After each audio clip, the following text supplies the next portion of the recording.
எனக்கு இன்னைக்கு என்ன டிஷ் செய்ய போறேன்னா தக்காளி குழம்பு தாங்க செஞ்சு காமிக்க போறேன். ஏற்கனவே என்னுடைய சேனல்ல தக்காளி குழம்பு இருக்குதுங்க. பாருங்க, சேனல் ஆரம்பிச்ச புதுசுங்க. அப்ப எனக்கு சரியா பேச வரல, கூச்சமா இருந்தது. இப்ப நிறைய பேர் அந்த தக்காளி குழம்பை பத்தி கேட்டிருக்காங்க. நான் தக்காளி குழம்பு வச்சேன்னாங்க எங்க ரிலேஷன்ல எல்லாருக்குமே பிடிக்குங்க, அவ்வளவு நல்லா இருக்குங்க. அந்த குழம்ப கரெக்டான அளவுகளோட டீட்டெயிலா உங்களுக்கு செஞ்சு காமிக்க போறேங்க. நான் எப்படி செய்யறேன் என்னங்கிறது இந்த வீடியோ முழுவதும் பாருங்க. இந்த தக்காளி குழம்புக்கு தேவையான பொருட்கள் சொல்றேன் பாருங்க. 400 கிராம் நாட்டு தக்காளிங்க, ஒரு நாம்பல் சின்ன வெங்காயங்க, 2 டேபிள் ஸ்பூன் வர மல்லிங்க, 1/2 டேபிள் ஸ்பூன் சீரகங்க, 1/4 டீஸ்பூன் மஞ்சத்தூளுங்க, 1/2 டீஸ்பூன் வந்துங்க பச்சை கடலை பருப்புங்க, தாளிக்கருக்கு 1/2 டீஸ்பூன் கடுகுங்க, கருவேப்பில் 2 இருக்குங்க, 5 வரமிளகாய் எடுத்து வச்சிருக்கிறேங்க, ஒரு மலை வெங்காயங்க, 5 டேபிள் ஸ்பூன் தேங்காய் துருவலுங்க, தேவைக்கு உப்புங்க.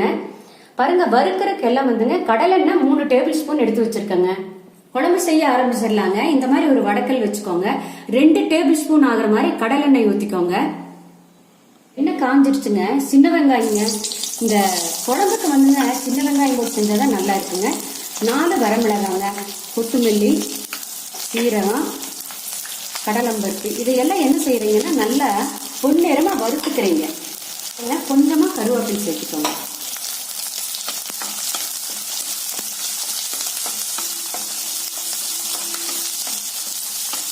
மல்லித்தூள் போடாமீங்க, இந்த மாதிரி வரமல்லி சேர்த்து வறுத்து வச்சு பாருங்க, அந்த குழம்பு அவ்வளவு டேஸ்டா இருக்குங்க. வறுத்தாச்சுங்க. இதையெல்லாம் ஒரு தட்டத்தில் சேர்த்துக்கலாங்க.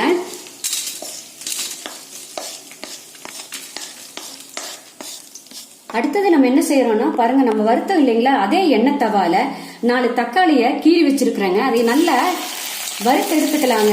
எதுக்கு இந்த மாதிரி வதக்குறது அப்படின்னாங்க, இந்த மாதிரி வதக்கும் போது அந்த தக்காளியுடைய பச்சை வாசனையும் போயிடுங்க, குழம்பு கெடாதுங்க, நல்லா டேஸ்டா இருக்குங்க. அதுக்குதான் இந்த மாதிரி வதக்குறதுங்க. நல்ல எண்ணெயில இந்த தக்காளியை வறுத்தாச்சுங்க.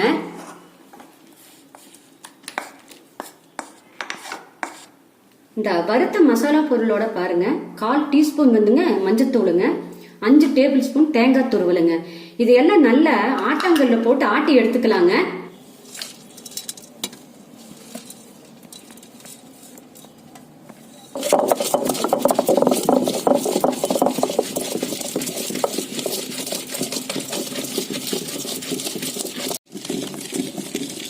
பாருங்க, இந்த மாதிரி நைஸா மசாலா கூட்டு அரைச்சுக்கணுங்க.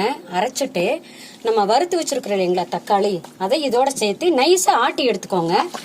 இந்த தோல் எல்லாமே நல்லா நொறுங்கிடணுங்க. இந்த விதை, இந்த தோல் எல்லாம் பாருங்க நல்லா நைஸா ஆட்டி எடுத்துடணுங்க.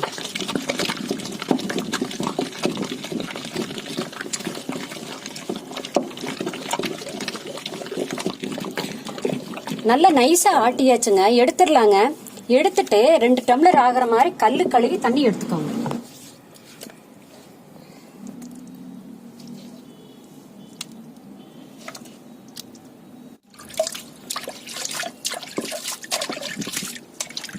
குழம்பு தாளிச்சு விட்டுடலாங்க. இந்த மாதிரி ஒரு சட்டி ஒன்று வச்சுக்கோங்க. கடலெண்ணெய் ஊத்திருங்க, 1 டேபிள் ஸ்பூன் ஆகுற மாதிரி. கடுகு கொஞ்சம் சேர்த்திக்கோங்க.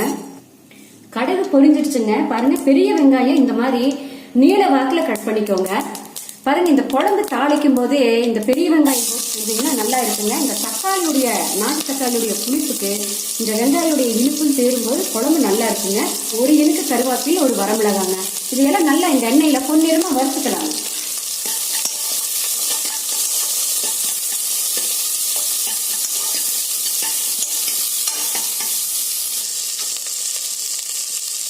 வெங்காயம் நல்லா வதங்கியாச்சுங்க. இப்ப நம்ம ஆட்டிட்டு வந்தோம் இல்லைங்களா மசாலா தண்ணியோட, அதை நல்லா இப்படி கரண்டி வச்சு கலக்கிருங்க. கலக்கிட்டு தாளிச்சு விட்டுறலாங்க. பாருங்க, இது கூட 1/2 டம்ளர் தண்ணி சேர்த்துக்கோங்க.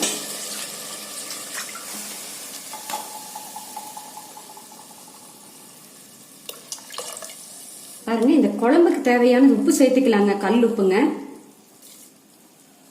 நல்லா கலக்கி விட்டுருங்க. கலக்கி விட்டு டேஸ்ட் பண்ணி பார்த்துக்கோங்க உப்பு அளவா இருக்கான்னு. மூடி போட்டு மூடிடலாங்க. ஒரு 7 நிமிஷம் வேகட்டுங்க.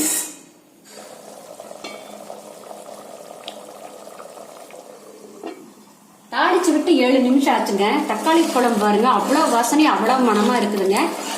நீங்களே இதே மாதிரி ஒரு நாள் செஞ்சு பாருங்க. செஞ்சு பார்த்துட்டு உங்களுடைய கமெண்ட்ஸ் சொல்லுங்க. பாருங்க, இந்த குழம்பு வைக்கும் போது கவனிக்க வேண்டியது என்ன அப்படின்னாங்க, கூடுமான வரைக்கும் மிக்சியில போடாம கிரைண்டர்ல ஆட்டுங்க, இல்லைன்னா ஆட்டுக்கல்ல ஆட்டுங்க. குழம்பு ருசியே தனிங்க. இதுல ஏதாவது சந்தேகம் இருந்தா கேளுங்க, நான் பதில் சொல்றேங்க.